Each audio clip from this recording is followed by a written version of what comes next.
Encontrei a mensagem do meu marido. Mal posso esperar pelo fim de semana. A cabana, o vinho e aquele conjunto de renda rosa. Eu congelei. Quando ele saiu para sua viagem de negócios, eu dirigi para nossa casa de campo em vez disso. Bem-vindos, eu disse quando eles entraram. Preparamos vinho, cadeiras e a vingança começa. Olá a todos. Obrigada por estarem aqui comigo hoje. Antes de começar minha história, adoraria saber de qual cidade vocês estão nos acompanhando. Sintam-se à vontade para compartilhar nos comentários. Agora, deixem-me levar vocês para dentro desta história. Meu nome é Isadora. Tenho 38 anos e durante a maior parte da minha vida adulta, achei que tinha tudo sob controle. Durante o dia, eu era a diretora financeira, CFO, de uma grande empresa de arquitetura em São Paulo. Era um trabalho exigente, cheio de longas horas e riscos altos, mas eu era boa nisso. Eu entendia de números. Eles eram lógicos, previsíveis. Eles não mentiam. Meu salário era mais do que confortável e eu sentia um orgulho silencioso ao saber que a vida que Breno e eu levávamos à casa linda, os carros importados, as férias na Europa, foi construída principalmente sobre o esforço do meu trabalho. Essa vida era centrada no meu marido, Breno. Éramos namorados de faculdade. Ainda me lembro do dia em que o conheci em um jogo de futebol universitário lotado. Ele tinha aquele sorriso fácil que fazia seus olhos se franzirem nos cantos e uma risada que fazia você esquecer todas as suas preocupações. Ele era magnético. Éramos o tipo de casal que todos olhavam e diziam: eles vão conseguir. E por muito tempo eu acreditei neles. Estávamos juntos há 15 anos, casados há 10. Morávamos em uma bela casa moderna em um condomínio fechado de luxo nos arredores de São Paulo, em Alphaville. O tipo de casa com janelas do chão ao teto e móveis minimalistas que ficam ótimos em revistas, mas que sempre parecem um pouco frios, um pouco vazios, quando você é a única pessoa nela. Mas ultimamente, aquela frieza não estava apenas nos móveis. Ela tinha se infiltrado nos próprios ossos do nosso casamento. As risadas fáceis que costumávamos compartilhar tinham sido substituídas por um silêncio pesado e silencioso. Nossos jantares eram a pior parte. Eu chegava em casa exausta de um dia de 12 horas de reuniões orçamentárias e previsões e tentava fazer algo especial. Na terça-feira passada, por exemplo, fiz salmão com aspargos grelhados, o favorito dele. Arrumei a mesa, acendi uma vela e esperei. Ele chegou 1 hora atrasado, jogando as chaves na tigela perto da porta sem dizer uma palavra. Oi, você, eu disse, tentando parecer alegre. Dia difícil? O de sempre, disse ele, afrouxando a gravata enquanto se sentava. Ele puxou o celular antes mesmo de pegar o garfo. Tentei iniciar uma conversa. Conseguimos o novo contrato do museu hoje. É uma vitória enorme para a empresa. Os números estavam apertados, mas eu fiz funcionar. Isso é ótimo, querida, ele murmurou, o polegar deslizando pela tela. Um pequeno sorriso privado tocou seus lábios, um sorriso que não era para mim. Significa que provavelmente vou ganhar aquele bônus de que estávamos falando. Insisti, um pouco desesperada. Poderíamos finalmente reformar a área gourmet. Aham, legal. E foi isso. A conversa morreu. Comemos em silêncio. Os únicos sons eram o tilintar dos nossos talheres e o zumbido fraco de qualquer vídeo que estivesse passando no celular dele. Parecia que eu estava jantando com um estranho educado e bonito que por acaso dormia na minha cama. Tentei dizer a mim mesma que era normal. Casais que estão juntos há tanto tempo caem na rotina, certo? A faísca inicial desaparece e você fica com um companheirismo confortável e familiar. Mas isso não parecia confortável. Parecia profundamente solitário. As viagens de negócios começaram há cerca de 1 ano. No início, eram ocasionais. Viagem de última hora para Curitiba, tenho que fechar um negócio, anunciava ele, já arrumando a mala. Eu desejava sorte, dava um beijo de despedida e sentia um aperto de orgulho pelo meu marido ambicioso. Mas então elas se tornaram mais frequentes. Quase todo outro fim de semana era um seminário de clientes, um retiro de integração ou uma conferência. As desculpas eram sempre plausíveis, sempre razoáveis o suficiente para me fazer sentir como uma esposa paranoica e insistente por sequer questioná-las. Então, eu passava meus fins de semana sozinha em nossa casa grande e silenciosa, vagando de cômodo em cômodo, o silêncio pressionando contra mim. Eu dizia a mim mesma para não ser boba, ele estava apenas trabalhando duro. Mas as pequenas coisas, as minúsculas inconsistências, continuavam se acumulando como pedras no meu bolso, me sobrecarregando. Ele começou a levar o celular para o banho, colocando-o na prateleira de azulejos, algo que nunca tinha feito em todos os nossos anos juntos. Ele mudou a senha do seu notebook. Quando lhe pedi um dia para procurar uma receita, ele hesitou. É complicada. Eu digito para você. E seus olhos, a maneira como ele olhava para mim, tinham mudado. Não era mais com o calor e o afeto sobre os quais eu construí minha vida. Agora ele olhava através de mim, seu foco a 1 milhão de quilômetros de distância, como se eu fosse parte da mobília que ele há muito se cansara de olhar. Eu me sentia invisível. E para uma mulher que comandava salas de diretoria e gerenciava contas multimilionárias, sentir-se invisível em sua própria casa era um tipo de veneno lento e rastejante. Eu estava me perdendo e nem sabia como lutar de volta. O começo do fim não foi uma grande briga aos gritos. Não foi uma confissão dramática ou uma evidência bombástica encontrada no bolso de um casaco. Foi muito mais silencioso, muito mais simples que isso. Foi apenas a prévia de uma mensagem em uma tela bloqueada. Era uma manhã de terça-feira como qualquer outra. Eu acordei às 6, o céu ainda de um roxo escuro lá fora. Breno ainda estava dormindo profundamente, um vulto sob o edredom. Segui minha rotina matinal no piloto automático. Banho, vestir-me, ir ao banheiro principal para me maquiar. Eu estava na pia, o zumbido da minha escova elétrica preenchendo o silêncio, quando vi o iPhone dele iluminar na bancada de mármore ao meu lado. Ele deve ter deixado lá depois do banho ontem à noite. Uma mensagem apareceu de um nome que eu não reconhecia. Lavínia. A prévia era curta, mas foi o suficiente. Foi mais do que o suficiente. Mal posso esperar pelo fim de semana. A cabana, o vinho e aquele conjunto de renda rosa. Estou contando as horas. Eu congelei. A escova ainda na minha mão. O zumbido parou e o silêncio no quarto foi subitamente ensurdecedor. A espuma se dissolveu na minha boca, com um gosto amargo. Meus pés descalços, que estavam confortáveis no piso aquecido um segundo antes, ficaram subitamente gelados. Parecia que o sangue tinha escorrido de todo o meu corpo. Atrás da porta de vidro fosco do chuveiro, eu podia ouvir a água correndo.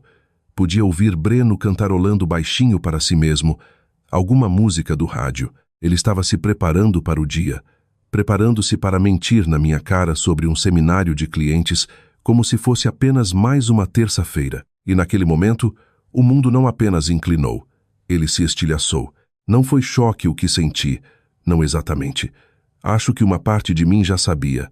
Estava esperando por isso. Foi a confirmação, uma confirmação fria, dura e nauseante de cada dúvida, cada sussurro de paranoia que eu tentava silenciar há meses. As viagens de negócios tarde da noite, o celular guardado a 7 chaves, os olhos distantes. Tudo se encaixou, formando uma imagem tão feia e clara que me tirou o fôlego. A cabana era nossa casa de campo em Campos do Jordão, meu santuário. O vinho era do tipo caro que ele sabia que eu amava. E o conjunto de renda rosa, eu nem queria pensar nisso. Fiquei ali parada, a escova de dentes apertada na mão como uma arma, encarando a tela enquanto ela se apagava. Eu não precisava desbloquear o celular. Não precisava ver mais nada. O estrago estava feito. Naquela frase única, eu vi tudo.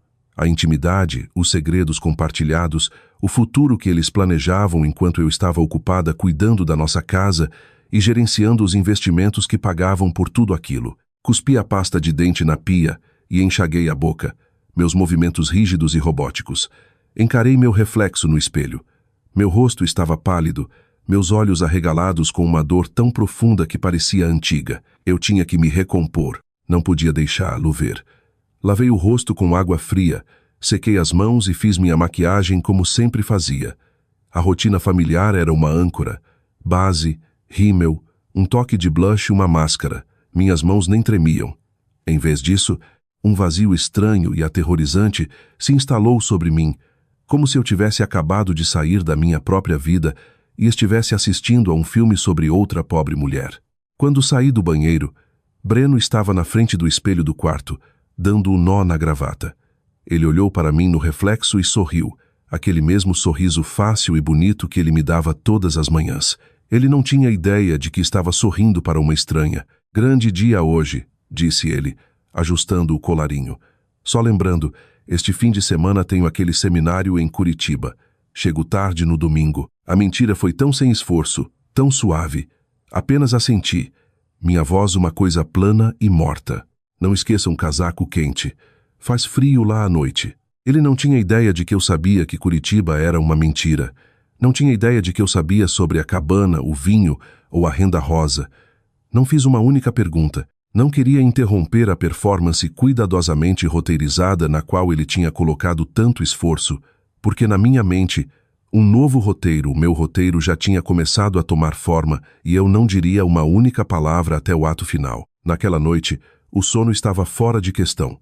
Fiquei deitada em nossa cama king size, fingindo dormir, sentindo o espaço entre mim e Breno se estender como um desfiladeiro gelado e vasto. Cada vez que ele se mexia ou suspirava no sono, meu corpo inteiro ficava rígido. Ele veio para a cama tarde, cheirando a uísque e ao seu shampoo caro, e estava roncando suavemente em minutos. Ele sempre dormia como uma pedra, especialmente depois do seu futebol de quinta à noite. Eu conhecia as rotinas dele tão bem quanto conhecia meus próprios modelos financeiros. Também sabia que o seu dedo indicador direito era a chave para desbloquear todo o seu mundo secreto. Eu esperei. Os minutos rastejavam. O relógio digital no criado mudo brilhava no escuro. 1:45 da manhã. 2:03 da manhã. 2:17 da manhã. A casa estava completamente imóvel, envolta naquele tipo de silêncio profundo que só acontece na calada da noite. Movendo-me com uma lentidão que eu não sabia que possuía, saí da cama. As tábuas do piso não emitiram um som. O ar estava frio nos meus braços nus. Peguei o celular dele no criado mudo. Parecia pesado na minha mão, pesado de segredos. Fiquei sobre ele, meu coração martelando contra minhas costelas tão forte que eu tinha certeza de que ele ouviria. Ele estava de costas, com a boca entreaberta, uma imagem de inocência. Uma bilha amarga e quente subiu na minha garganta. Isso parecia uma traição monumental à privacidade. Mas então me lembrei da mensagem de texto, da crueldade casual dela, e o sentimento desapareceu, substituído por uma determinação fria. Confiança. Ele tinha queimado essa ponte e dançado sobre as cinzas. Peguei gentilmente sua mão direita. Estava quente e frouxa de sono.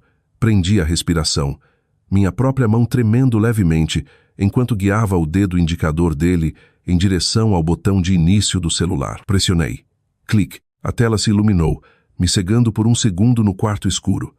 Um calafrio subiu pela minha espinha, frio e agudo. Minha missão era simples: descobrir quem ela era e quem ele era. A mensagem sobre o conjunto de renda rosa era apenas a ponta do iceberg.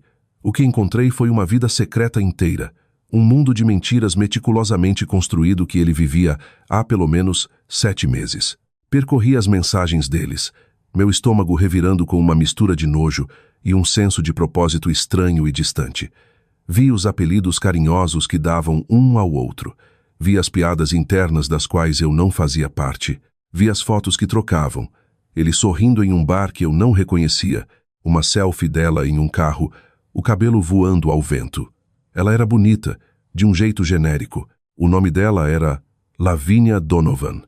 Uma pequena pesquisa nas mensagens revelou que ela era representante de vendas de uma empresa de dispositivos médicos, 35 anos, morando em Jundiaí. Ela não era uma estagiária ingênua de 20 e poucos anos. Era uma mulher madura, uma profissional.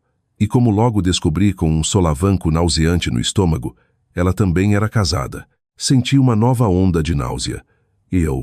Isso não era apenas um caso simples, era uma rede emaranhada de decepção, envolvendo 4 pessoas. Continuei rolando semanas, depois meses. Vi eles planejando suas viagens na nossa cabana, a casa de campo pela qual eu tinha dado a entrada com meu primeiro grande bônus, a casa cujas parcelas da hipoteca saíam diretamente do meu salário. Eles falavam sobre tudo, frustrações no trabalho, reclamando de seus cônjuges em linguagem codificada, seus vinhos favoritos. Eles tinham uma vida inteira juntos, uma vida construída nas sombras das vidas que deveriam estar vivendo conosco. Então eu encontrei uma mensagem de alguns meses atrás. Tiago estará no Rio a semana toda. A cabana é toda nossa. Tiago, o nome do marido dela. Meus dedos voaram pelo teclado do meu próprio celular, minha respiração presa no peito. Uma busca rápida e silenciosa me deu tudo o que eu precisava. Tiago Donovan, 41 anos, um arquiteto altamente respeitado com sua própria empresa especializada em espaços sustentáveis. Sua foto de perfil profissional mostrava um homem alto com um sorriso gentil e cansado. Ele parecia um homem bom, um homem que não tinha ideia de que sua esposa passava os fins de semana nos braços de outro homem em uma casa paga por outra mulher. Não dormi pelo resto da noite. Sentei no sofá lá embaixo, o brilho do celular de Breno projetando longas sombras na parede. A mágoa era imensa, um peso físico no meu peito, mas por baixo da mágoa, algo mais estava crescendo. Uma raiva fria, clara e calculista. Eu era uma CFO. Lidava com traições de confiança e livros de contabilidade maquiados para viver. Eu sabia como lidar com isso. Não ia chorar, ia me organizar, ia construir um caso. A manhã seguinte foi uma das performances mais difíceis da minha vida. Segui os movimentos como um fantasma em minha própria casa. Fiz café que não consegui beber. Torrei um pão que não consegui comer. Sentei-me em frente à bancada da cozinha diante de Breno e fingi ler as notícias no meu tablet. "Bom dia", disse ele, beijando o topo da minha cabeça enquanto pegava uma caneca. O gesto foi tão casual, tão impensado, que fez minha pele arrepiar. "Bom dia", respondi, sem olhar para cima. O silêncio entre nós estava espesso com tudo o que eu agora sabia. Ele estava alheio, cantarolando feliz enquanto tomava seu café, provavelmente já pensando em seu fim de semana com Lavínia. Eu era um vulcão de raiva silenciosa, minha mente documentando meticulosamente cada mentira, cada momento roubado. Assim que o carro dele saiu da garagem, entrei em ação. Sentei-me ao meu computador, meus dedos pairando sobre o teclado. Minha mente era um turbilhão de raiva e dor, mas minhas mãos estavam firmes. Eu estava escrevendo para um completo estranho, um homem cuja vida eu estava prestes a virar de cabeça para baixo. "O que você diz? Como você entrega uma bomba dessas?" Escrevi e reescrevi a mensagem pelo menos 15 vezes. Os primeiros rascunhos eram furiosos, cheios de acusações. "Sua esposa está traindo você com meu marido." Direto demais. Depois ficaram tristes, cheios de desculpas. "Sinto muito ter que lhe contar isso." Fraco demais. Caminhei pelo meu escritório olhando para o céu cinzento de São Paulo. Qual era o meu objetivo? Não era fazer um amigo. Era apresentar um fato e propor um curso de ação. Eu precisava ser a CFO. Finalmente deletei tudo e escrevi algo simples, direto e profissional. Era o tipo de comunicação que eu usaria no trabalho ao lidar com um assunto financeiro delicado que exigia discrição e atenção imediata. Assunto: uma conversa difícil, mas necessária. "Prezado Sr. Donovan, meu nome é Isadora Miller. Escrevo para o senhor sobre um assunto delicado. Tenho razões para acreditar que meu marido, Breno Miller, e sua esposa, Lavínia Donovan, estão tendo um caso. Tenho evidências substanciais para apoiar isso, incluindo históricos de mensagens e planos para que se encontrem neste próximo fim de semana na minha casa de campo em Campos do Jordão. Compreendo que esta seja uma mensagem chocante e indesejada. Se o senhor estiver aberto a uma conversa, estou disposta a compartilhar o que sei. Meu número é número de telefone. Atenciosamente, Isadora Miller." Minhas palmas estavam encharcadas de suor no momento em que apertei enviar. Senti uma onda de náusea. E se ele não acreditasse em mim? E se achasse que eu era alguma esposa louca e ciumenta? E se ele já soubesse e não se importasse? Por 3 horas, meu celular ficou na minha mesa como uma bomba relógio. Cada notificação do meu e-mail de trabalho fazia meu coração pular na garganta. Tentei trabalhar, focar em planilhas e projeções para o projeto do museu, mas os números apenas dançavam na frente dos meus olhos. Era inútil. Fiquei ali sentada encarando o telefone, esperando. Então, logo após o meio-dia, ele tocou. Um número desconhecido. Respirei fundo, deixei tocar 2 vezes para me recompor e atendi. "Aqui é Isadora." Houve uma pausa do outro lado e então uma voz profunda e firme. "Aqui é Tiago Donovan. Recebi seu e-mail." Sua voz estava estranhamente calma, mas eu podia ouvir um tremor sutil por baixo dela. O som de um homem tentando manter seu mundo unido. Isso é algum tipo de piada? Eu gostaria que fosse, respondi. Minha própria voz não vacilou. Eu realmente gostaria, Sr. Donovan. Houve outro longo silêncio. Eu podia ouvi-lo respirar. Um som irregular. Por favor, disse ele, sua voz caindo. Me chame de Tiago. Decidi ser direta. Apresentar os fatos como faria em uma reunião de diretoria. Tiago, eu tenho o histórico de mensagens deles do celular do meu marido. Tenho fotos. Eles estão planejando este fim de semana na cabana há semanas. Estão chamando de aniversário deles. A palavra ficou suspensa no ar entre nós, feia e afiada. Ouvi-o expirar lentamente, um som cheio de um cansaço que eu compreendia até os ossos. O quê? O que você quer fazer? Perguntou ele. A voz tensa. Apertei o celular com mais força. O plano que vinha se formando no fundo da minha mente agora ganhando um foco nítido.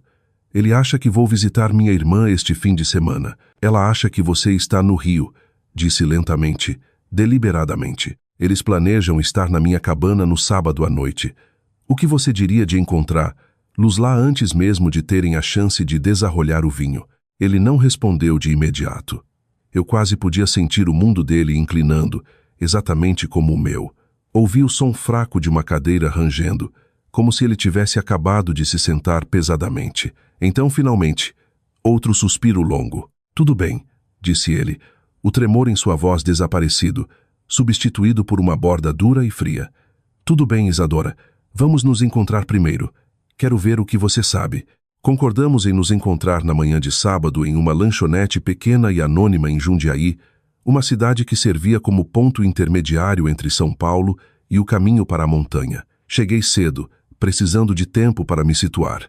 Escolhi uma mesa no canto do fundo que dava de frente para a porta, uma posição estratégica nascida de anos de reuniões de negócios. Pedi um café preto e observei os minutos passarem no relógio de parede, cada um parecendo uma hora. Meu estômago estava em nós. Eu estava prestes a compartilhar os detalhes mais íntimos e humilhantes do meu casamento com um completo estranho. Isso parecia surreal. Levou apenas um batimento cardíaco para reconhecê-lo quando ele entrou. Tiago Donovan era alto, com uma força silenciosa. Ele usava um casaco simples e tinha um passo que parecia carregar um peso pesado.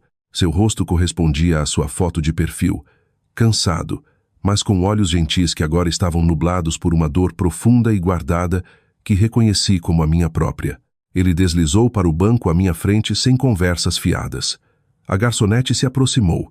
Ele apenas pediu um café, seus olhos nunca deixando os meus. Obrigada por me encontrar, eu disse. Minha voz pouco mais que um sussurro. Ele apenas assentiu, um músculo pulsando em sua mandíbula. Vamos acabar com isso. Mostre-me. Sua franqueza foi um alívio. Isso não era um encontro social, era uma reunião de crise. Peguei meu celular, minhas mãos firmes agora. Eu tinha passado toda a noite de sexta-feira tirando prints de tudo e organizando-os em uma pasta, um testemunho sombrio da minha eficiência, mesmo em meio à dor. Abri a conversa entre Breno e Lavínia e entreguei o telefone a ele sobre a mesa pegajosa. Assisti ao seu rosto enquanto ele lia. Foi como assistir a um prédio desabar em câmera lenta. A cada deslize na tela, vi sua mão apertar a caneca de café até os nós dos dedos ficarem brancos. Vi a cor sumir do seu rosto. Vi o horror crescente em seus olhos, transformar-se em uma raiva silenciosa e fervilhante. Ele ficou em silêncio por um longo tempo, apenas rolando, lendo, absorvendo o volume absoluto da decepção deles, os apelidos, as piadas compartilhadas, as mentiras descaradas. Então ele chegou às fotos. Uma delas era uma imagem que Lavínia enviara a Breno na semana passada. Era um close de seus pés descalços, com as unhas pintadas de um vermelho brilhante, descansando no piso de madeira rústica da cabana. Ela havia escrito: "Mal posso esperar para colocar meus pés no nosso chão de novo." Tiago parou de rolar. Ele encarou a foto, a respiração presa na garganta. Recostou-se no banco e fechou os olhos. Aquele piso, ele murmurou. A voz espessa com uma emoção que eu não conseguia definir exatamente. Raiva, dor e um profundo senso pessoal de violação. Eu projetei aquele piso. Eu mesmo escolhi a madeira. Foi um trabalho sob encomenda para o proprietário original daquela cabana anos atrás. Lembro-me do projeto. Ela sabia disso. Ele abriu os olhos e eles estavam cheios de um profundo senso de traição que ia além da infidelidade. Isso era uma profanação. Sinto muito, Tiago, eu disse suavemente. Ele balançou a cabeça, dispensando meu pedido de desculpas. Não é sua culpa. Eu pensei que era apenas o trabalho.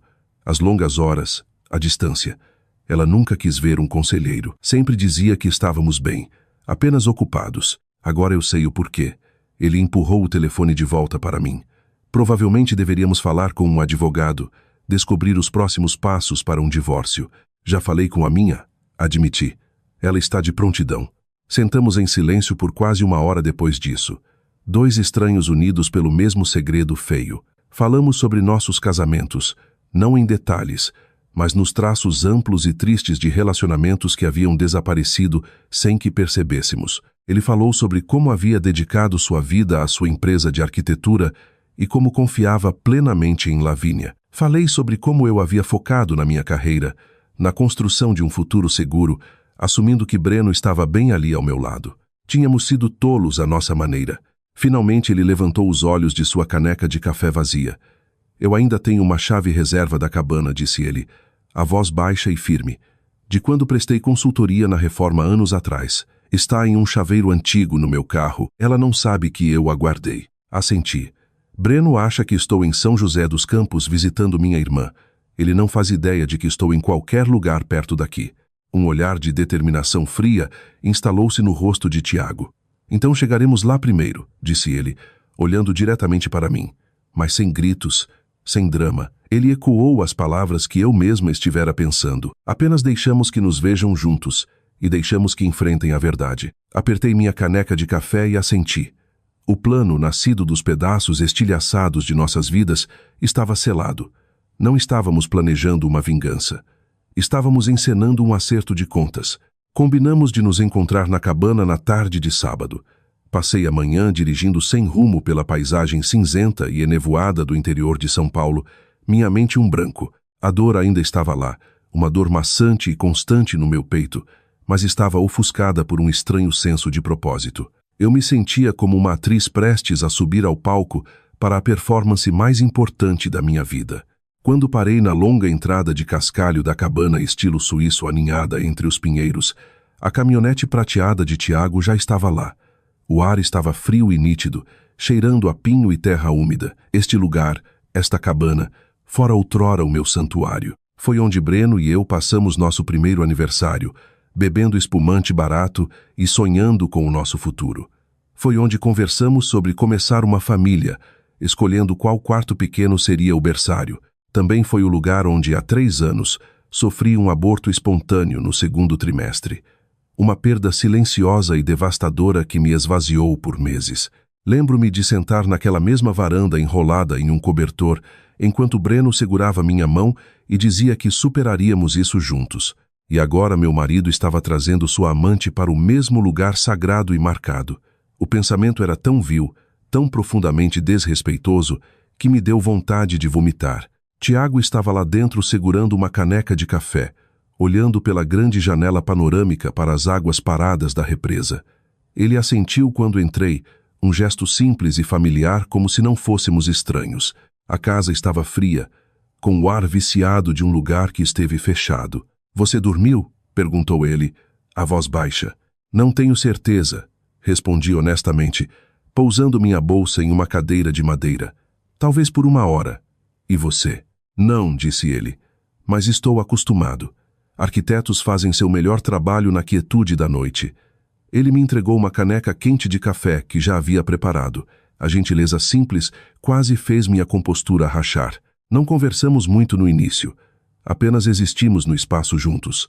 2 fantasmas em uma casa cheia de memórias que agora estavam maculadas. Tiago caminhava tocando levemente as paredes, seu olhar de designer absorvendo os detalhes. Eu o observei e então quebrei o silêncio. "A última vez que estive aqui foi depois que perdi o bebê. Breno me trouxe aqui para recuperar. Ele disse que o silêncio faria bem para mim." Tiago olhou para mim, seus olhos suavizando com uma empatia que eu não recebia do meu próprio marido há anos. "Sinto muito, Isadora", disse ele baixinho. "Lavínia, ela também queria filhos. Ou assim eu pensava. Depois de alguns anos tentando sem sorte, Ela simplesmente parou de tocar no assunto. Pensei que a dor fosse demais para ela. Acontece que ela apenas tinha outras distrações. Não estávamos planejando vingança. Não daquela forma de gritos e pratos quebrados que se vê nos filmes. O que estávamos fazendo parecia mais deliberado, mais clínico. Começamos a preparar o espaço, não como uma armadilha, mas como uma encenação da verdade. Fui até a cozinha e limpei a longa mesa de jantar de madeira. Meus movimentos eram precisos. Tiago trouxe uma garrafa de vinho tinto caro de seu carro, o favorito de Lavínia, de acordo com as mensagens dela. Ele a colocou na mesa.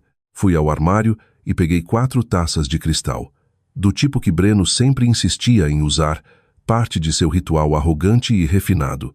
Poli cada uma até brilharem. Organizamos 2 cadeiras na cabeceira da mesa, voltadas para a porta da frente. Ajustamos as luzes para um âmbar quente e convidativo, não brilhante o suficiente para parecer um interrogatório, mas clara o suficiente para ver cada lampejo de emoção em seus rostos. Em uma poltrona ao lado, coloquei o envelope pardo grosso. Dentro estava tudo: cópias impressas das mensagens de texto mais condenatórias, capturas de tela de recibos de Uber da conta de Breno, extratos de cartão de crédito e a peça Gogo na impressão de um e-mail da assistente de Breno, confirmando casualmente para mim que não havia seminário da empresa em Curitiba neste fim de semana. A CFO em mim não deixou pedra sobre pedra. Como você acha que eles vão reagir? Perguntei. Minha voz pouco mais que um sussurro enquanto nos sentávamos em nossas cadeiras designadas para esperar. Tiago balançou a cabeça, seu olhar fixo na porta. Lavínia vai chorar. É o que ela faz quando está encurralada. Breno, eu não sei. Raiva, talvez. Súplicas. Mas garanto que ele não está pronto para o fato de que nós dois estamos aqui, que sabemos de tudo. O relógio na parede tiquetaqueava alto na sala silenciosa. 17h45, 17h57. O ar estava tenso, esticado como um fio pronto para romper. Minhas mãos estavam frias, mas meu coração estava firme. A espera estava quase no fim. Ouvimos antes de ver. O estalar distante de pneus no cascalho da entrada crescendo constantemente. Meu coração saltou para a garganta, um pássaro frenético batendo contra minhas costelas. Tiago olhou para mim de sua cadeira do outro lado da mesa, uma pergunta silenciosa em seus olhos. Você está pronta? Apenas assenti, minha mandíbula tão apertada que doía. Era isso. Um SUV preto, o carro de Breno, parou nos degraus.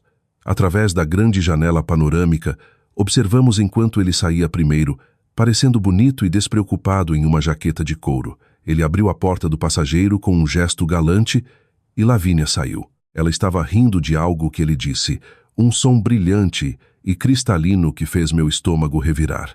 Ele segurava uma mala e uma sacola de presente sofisticada.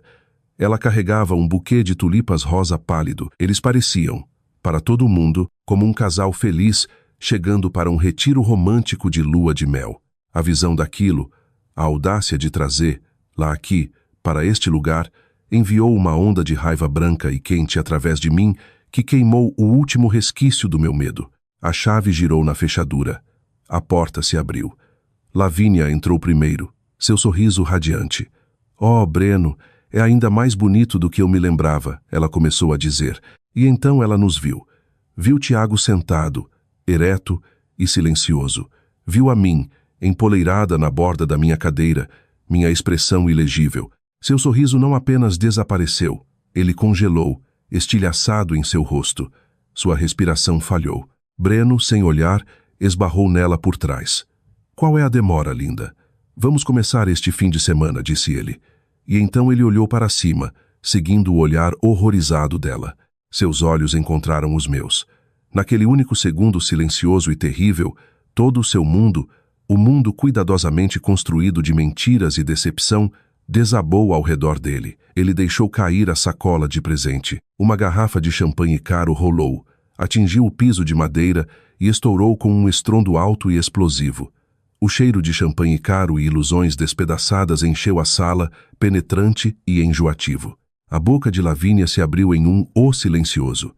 As tulipas rosa escorregaram de suas mãos trêmulas, as pétalas se espalhando pelo chão como uma metáfora visual para o que acabara de acontecer, uma ilusão explodida. O silêncio que se seguiu foi absoluto. quebrado apenas pelo efervescer do champanhe derramado nas tábuas do piso que Tiago projetara. Breno ficou paralisado, seu rosto uma máscara de descrença e horror. Lavínia deu meio passo para trás, seus olhos dardejando de mim para Tiago, procurando uma saída que não existia. Fui eu quem quebrou o silêncio. Eu não gritei, não chorei. Mantive minha voz leve, quase conversacional, o que eu sabia que seria mais aterrorizante do que qualquer grito jamais poderia ser. Bem-vindos, eu disse. Um pequeno e frio sorriso brincando nos meus lábios. Chegaram bem na hora. Preparamos vinho, cadeiras e a verdade. Breno olhou para mim, sua boca abrindo e fechando como a de um peixe, mas nenhuma palavra saiu. Sua performance cuidadosamente elaborada havia terminado. A cortina fora arrancada e ele estava exposto em um palco que nem sabia que fora montado.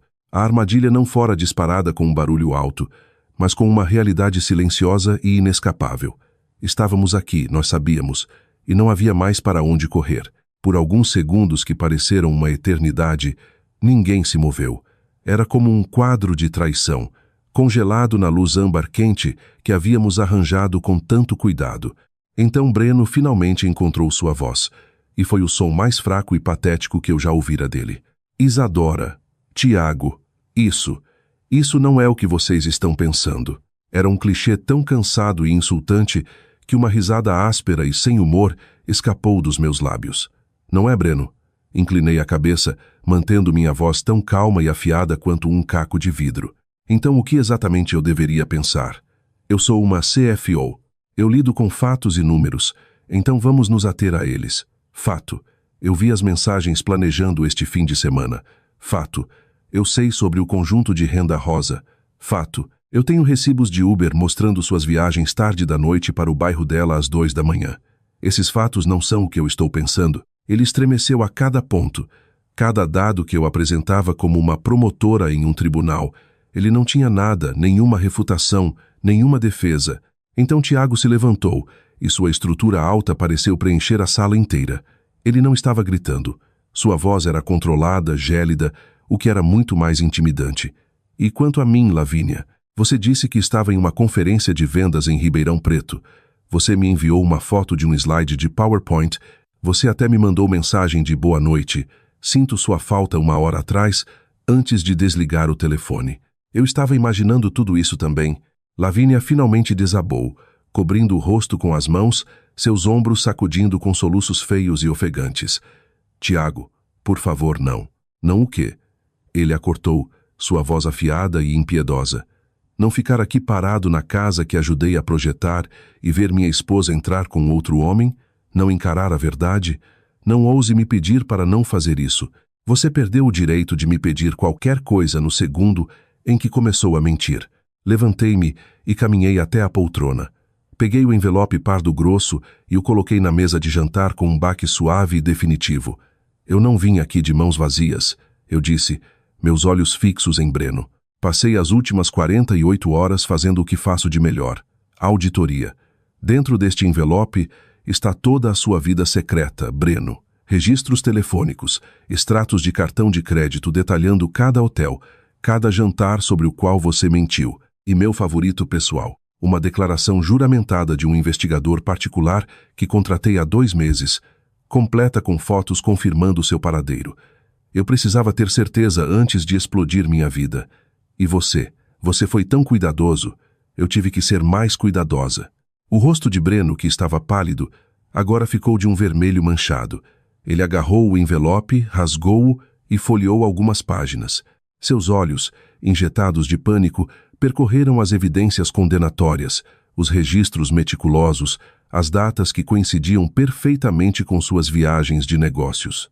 Ele jogou os papéis na mesa como se estivessem pegando fogo. Você estava me espionando. Ele sibilou, finalmente encontrando uma centelha de raiva. Eu estava realizando uma auditoria financeira no meu casamento. Corrigi calmamente.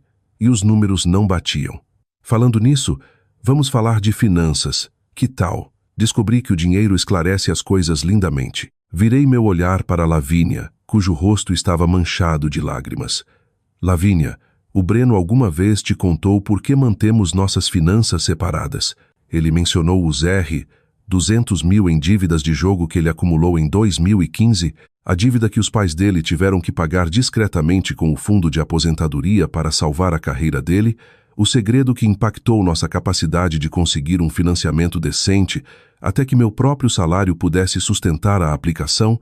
Lavínia encarou Breno, de boca aberta em choque genuíno. Você nunca me contou isso, porque não tem nada a ver com isso.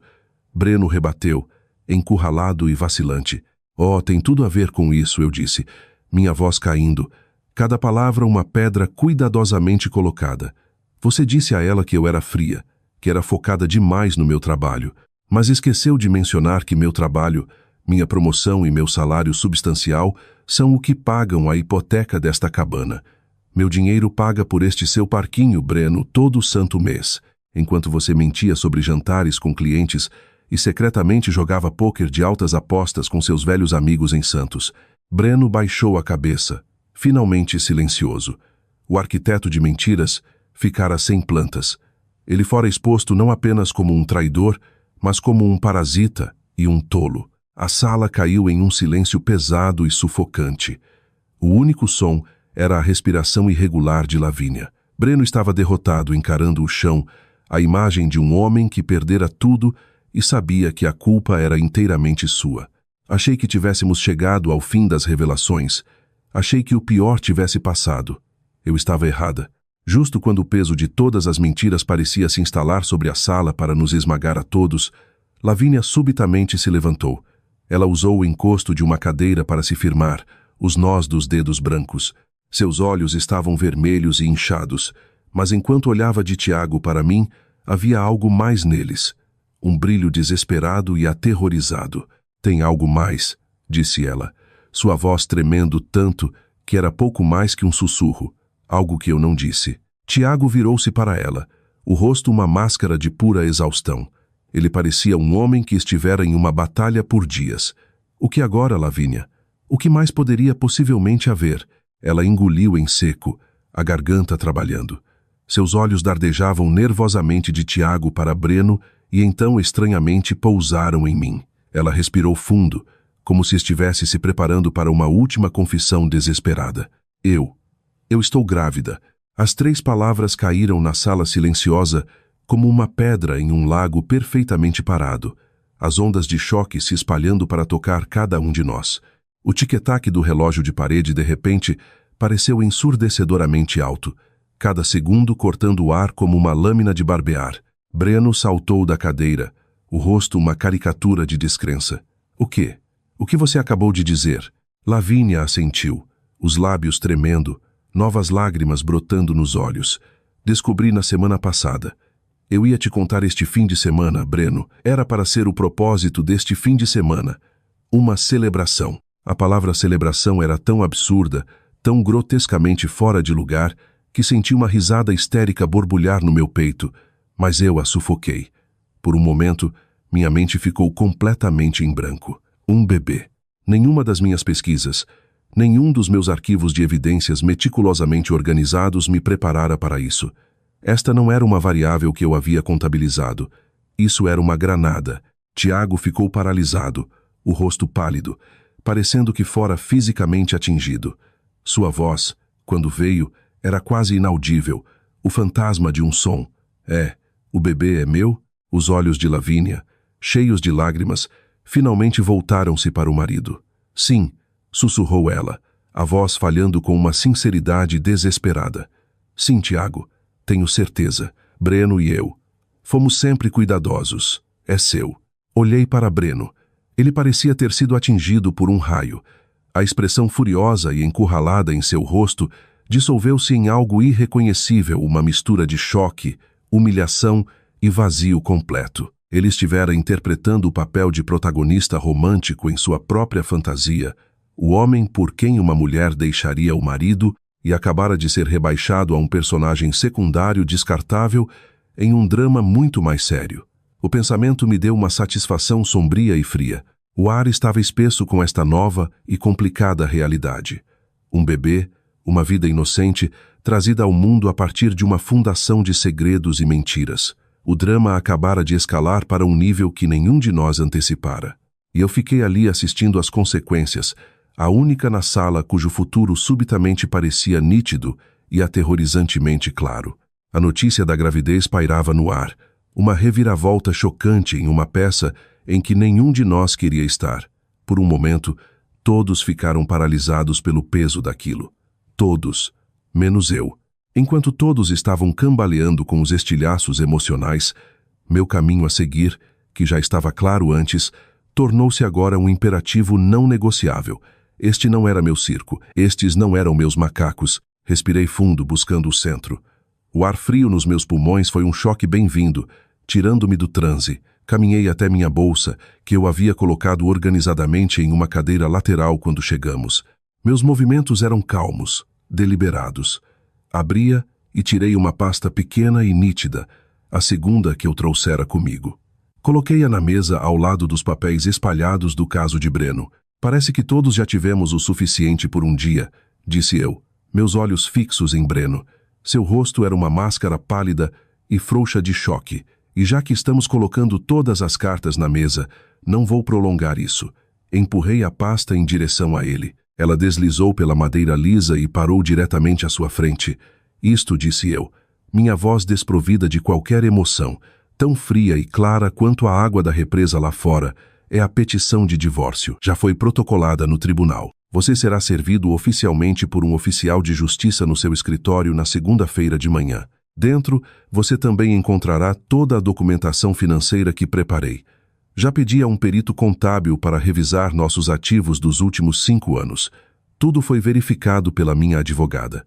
Não tenho nada a esconder. Você pode dizer o mesmo. Breno apenas encarou a pasta como se fosse uma cobra venenosa. Ele não respondeu. Não conseguiu. Você pode revisar, pode lutar contra, pode se recusar a assinar. Continuei calmamente, estabelecendo os termos da minha rendição desta guerra. Mas minha decisão está tomada. Instruí minha advogada a ser tão agressiva quanto necessário. Este casamento acabou. Lavínia desabara de volta em sua cadeira, a mão indo instintivamente ao estômago, um gesto protetor que era provavelmente a única coisa honesta que ela fizera o dia todo.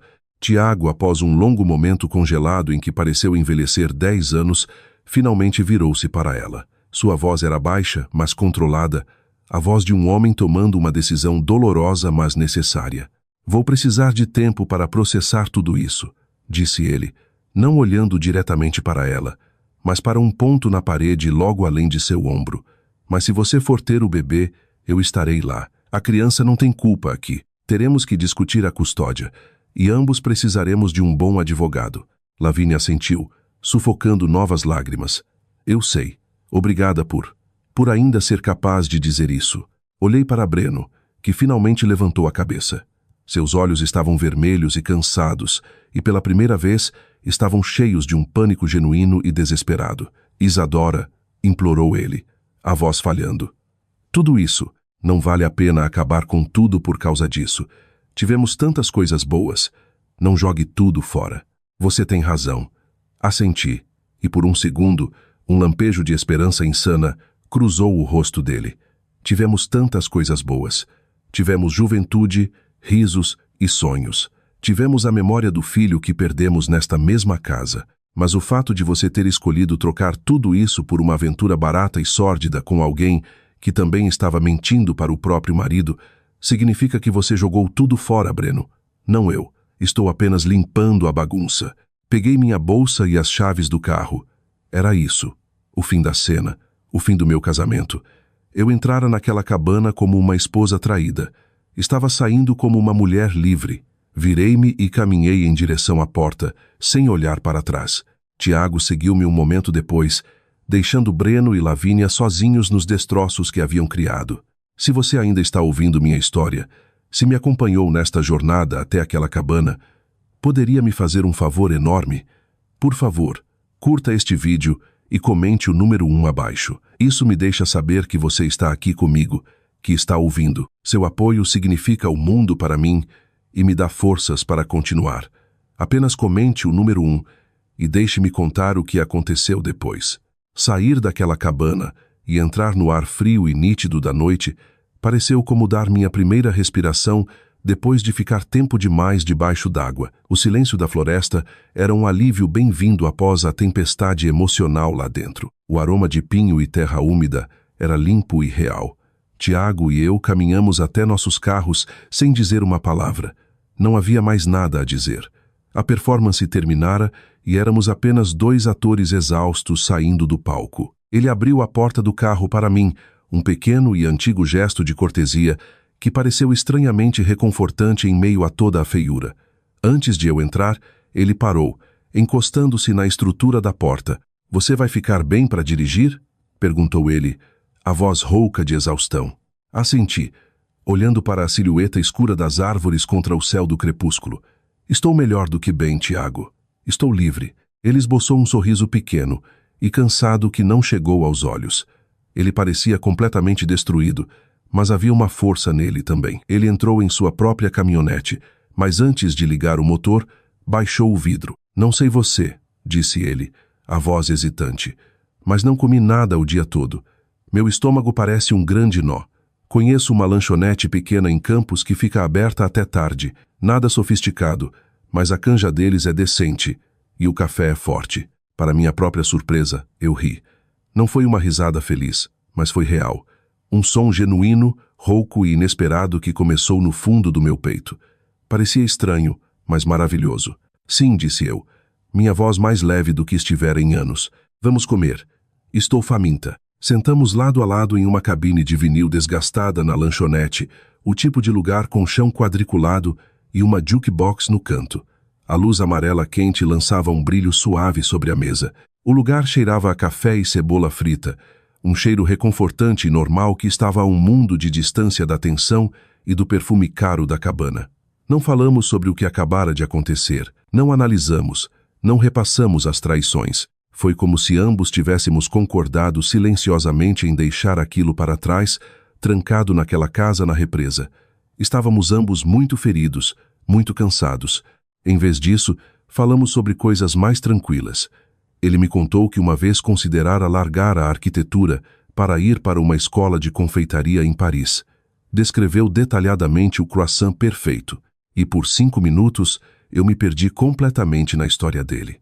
Contei a ele que tinha um manuscrito inacabado de um romance guardado em uma gaveta, uma história sobre uma detetive feminina nos anos 40. Era um sonho que eu abandonara depois que Breno uma vez chamara aquilo de irrealista durante um jantar. "Um romance? Querida, quem tem tempo para isso?" dissera ele com uma risada. Ouvir a mim mesma dizendo isso em voz alta para Tiago me fez perceber o quão cruel e humilhante aquele comentário fora. Éramos dois estranhos, na verdade, jogados juntos pelas piores circunstâncias imagináveis. Mas naquela noite, éramos as únicas duas pessoas no planeta que entendiam exatamente pelo que o outro estava passando. Não nos tornamos amantes. Não houve uma faísca de romance. Nem sequer nos tornamos amigos íntimos, no sentido tradicional. Mas naquela lanchonete, sobre tigelas de canja quente e canecas de café preto, tornamo-nos algo igualmente importante. Éramos aliados, sobreviventes do mesmo naufrágio, arrastados para a mesma margem deserta. Depois do jantar, despedimo-nos no estacionamento frio com um simples aperto de mão e um aceno silencioso. "Cuide-se, Isadora", disse ele, seus olhos cheios de uma compreensão triste e sábia. "Você também, Tiago." Enquanto eu dirigia de volta para minha antiga vida em São Paulo, que eu agora sabia que desmantelaria peça por peça, não me senti triste, não me senti brava, apenas me senti tranquila. E pela primeira vez em muito tempo, senti-me esperançosa. Eu caminhara pelo fogo e saíra do outro lado. A estrada à frente era incerta, mas pela primeira vez parecia que era minha a escolha. Os 6 meses que se seguiram foram um borrão de advogados, papelada e a tarefa emocionalmente desgastante de empacotar uma década de vida em caixas de papelão. O divórcio, como se revelou, foi surpreendentemente rápido e limpo. Minha preparação meticulosa valera a pena. Quando o advogado de Breno viu a montanha de evidências, o relatório do investigador particular, os extratos financeiros, a prova de suas dívidas de jogo, não havia muito o que contestar. Ele sabia que uma batalha judicial prolongada apenas exporia mais a roupa suja de Breno. Ele assinou os papéis. Fiquei com a casa, a maioria de nossos bens conjuntos e uma indenização pela parte dele na cabana da represa, que imediatamente coloquei à venda. Eu não precisava de um lugar cheio de fantasmas. A última notícia que tive foi que Breno aceitara um corte salarial significativo para mudar para uma divisão diferente em sua empresa. Um movimento lateral que era essencialmente um rebaixamento. Notícias assim têm um jeito de se espalhar. O caso dele custara-lhe mais do que apenas o casamento. Custara-lhe a trajetória de sua carreira. Vendia a casa grande, fria e moderna e todos os móveis minimalistas que vinham com ela. O dia do fechamento da venda pareceu como um peso sendo tirado dos meus ombros. Usei o dinheiro para comprar uma pequena e charmosa casa de frente para o mar em Paraty. Era uma cidadezinha tranquila, a um mundo de distância da agitação da metrópole, com ar salgado e o som dos barcos ao longe. Também saí do meu emprego de alta pressão como CFO, o estresse, as longas horas. Percebi que eu estivera usando o trabalho como uma fuga do meu casamento infeliz. Agora que o casamento se fora, eu não precisava mais da fuga. Comecei meu próprio negócio de consultoria financeira freelance, trabalhando de um pequeno escritório com vista para o mar. Meus clientes eram principalmente proprietários de pequenos negócios e mulheres como eu, mulheres começando de novo. Meu faturamento era menor, mas minha vida era infinitamente mais rica. Um dia, cerca de 5 meses depois daquela noite horrível na cabana, recebi um texto de Tiago. Era uma foto. A mãozinha de um bebê com unhas perfeitas enrolada no dedo de uma mulher. A legenda dizia: Nora chegou. 3, 2 quilo, menina saudável. As emoções estão à flor da pele, mas estamos tentando. Eu sorri. Um sorriso real, genuíno. Eu não sabia se ele e Lavínia estavam juntos novamente como um casal ou se estavam apenas tentando navegar nas águas complicadas da coparentalidade. Não importava. Estava claro que eles estavam aprendendo a ser honestos consigo mesmos e um com o outro, mesmo que tardiamente. Respondi a ele: Ela é linda, Tiago. Parabéns. Você será um ótimo pai. Ainda mantemos contato. Não com frequência, mas com consistência. Uma mensagem no Natal. Um texto aleatório. Vi uma pousada estilo colonial no interior que me fez lembrar de você, ou uma chamada de 15 minutos apenas para perguntar: Você está bem? Tínhamos atravessado uma das noites mais longas de nossas vidas juntos. Éramos amigos, o tipo de amigos que não precisa de rótulos ou comunicação constante, apenas o entendimento silencioso de que a outra pessoa está lá fora sobrevivendo também. Esta manhã, acordei cedo, não por causa de um despertador para uma reunião às 7 da manhã, mas porque as gaivotas estavam fazendo barulho do lado de fora da minha janela e eu queria ver o nascer do sol. Sentei na minha pequena varanda de madeira enrolada em um cobertor de tricô quente, segurando uma xícara de chá quente. Assisti ao céu mudar de um roxo profundo para um rosa suave, e então para um ouro brilhante e esperançoso sobre a água calma da baía. Meu coração não pesava mais. Eu não me sentia mais como a mulher que foi deixada para trás. Breno fora uma parte significativa do meu mundo, mas ele não era o destino. Ele fora uma lição dolorosa e cara. Ensinou-me que a confiança, uma vez estilhaçada, nunca pode ser verdadeiramente inteira novamente. Ensinou-me que o sacrifício cego apenas faz você esquecer seu próprio valor. Por anos, tentei tanto ser a esposa perfeita, bem-sucedida no trabalho, doce em casa, perdoando suas falhas, sempre suavizando as coisas. E, em troca, recebi um casamento esvaziado pela traição e pelo desprezo. Doliu? É claro. A dor foi imensa. Uma presença física que viveu no meu peito por meses. Mas a dor não me afoga mais. Foi uma tempestade que me trouxe de volta à margem. Trouxe-me aqui para esta casinha à beira-mar, para esta vida tranquila e pacífica que é inteiramente, abençoadamente minha. Vi Breno uma última vez, há alguns meses em um evento beneficente financeiro em São Paulo, que concordei em comparecer. Ele estava do outro lado da sala lotada, segurando uma taça de vinho, observando-me. Ele parecia diferente, mais magro, mais quieto, com uma tristeza nos olhos que eu nunca vira antes. Aproximou-se de mim hesitante enquanto eu saía. Isadora, disse ele suavemente. Você parece bem. Feliz. Estou bem, Breno, respondi. E surpreendi-me com o quanto eu falava sério. Não havia mais raiva, apenas um tipo de piedade. Eu apenas.